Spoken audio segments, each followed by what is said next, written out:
AirTalk Wireless port-out problems often stem from incorrect account information or device lock issues. First, ensure your account is active and has no outstanding balance exceeding $10. Then, verify your AirTalk account number, which is 10 to 15 digits found on your bill or app. You also need a port PIN, a one-time code obtained by contacting AirTalk customer support at 1-800-AirTalk or via online chat. If your phone is locked to AirTalk, request an unlock code after confirming eligibility, typically after 60-90 days of activation.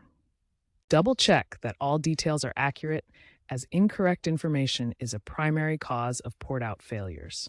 Remember, the port PIN is valid for 30 days. AirTalk Wireless has implemented stricter security measures to combat porting scams.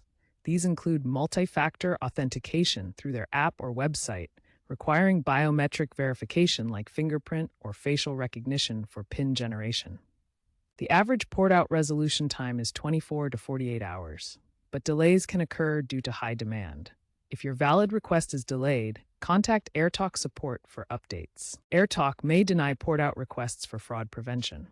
If problems persist after contacting them and you're still eligible, escalate to the FCC. Be aware of phishing scams that try to steal your port PIN. Always get it directly from AirTalk's official channels.